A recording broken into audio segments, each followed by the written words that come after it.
Welcome to Canadian Justice. I'm Christine Van Gyn, and today we're discussing employment law and side hustles. Many people have a second side gig on top of their regular day job. But what should you expect if your side hustle is on the spicy side, like if you make extra income from an X rated OnlyFans account, or if your side hustle is sexy modeling? How might this type of side hustle impact your day job? And what risks do you face if your employer doesn't like it? As well as what should employers know about these types of issues? If one of your employees has an OnlyFans page, what impact could it have on your business? Here today to discuss this issue is employment law expert Mackenzie Irwin. Mackenzie, thank you so much for joining me for this conversation today. First of all, what do you think people should know about having any side hustle at all, let alone one on the spicier, sexier side?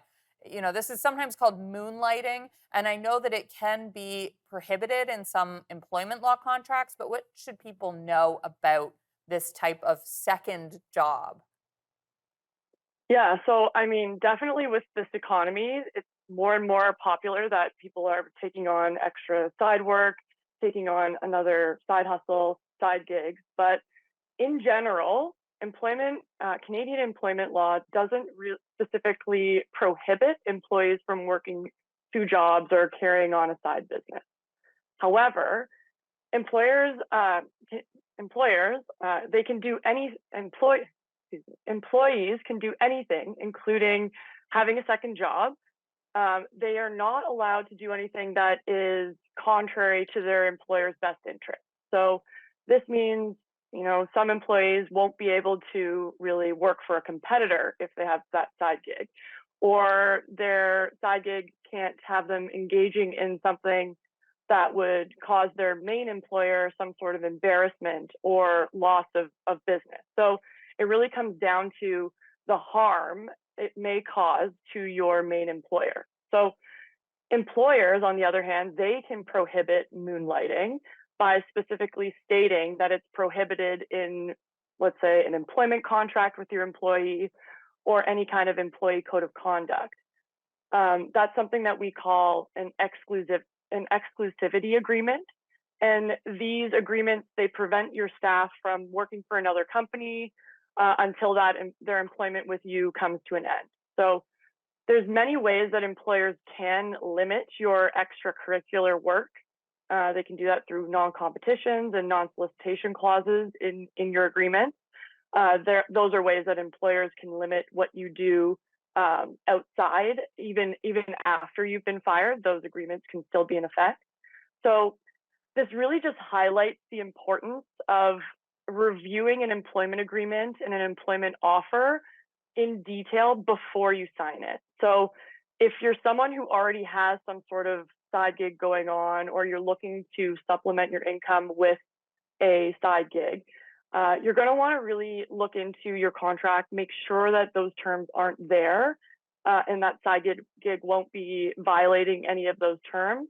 And if they are, you're going to want to be negotiating those terms if you intend to keep carrying on that side gig. So it may mean that if you're accepting these terms, that you would have to give up your side gig.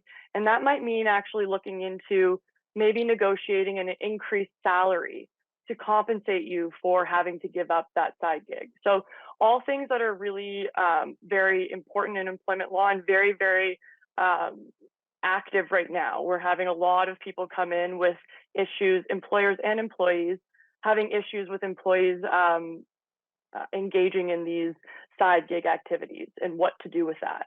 So there's kind of two big issues that I think come out of what I'm thinking about from what you're saying. The first is types of behavior that could be contrary to the interests of the employer, types of conduct that could be embarrassing to the employer, and then what's actually in the contract, what counts as moonlighting. Just very briefly, we've only got about 30 seconds. What types of things count as moonlighting? Does it matter if you're just, maybe starting out a little business and you're not making money yet? Would that still qualify as moonlighting under an employment law contract? Yeah, so even if you're not making money yet, the fact that you're engaging in these activities trying to set up a side gig, a side company, that's something that certainly, Mhm. as long as it has an impact on your employer and that company's it has that company's reputation, Right. if it has the Right. potential We to we've got to go to harm them, break, but then we'll be right back.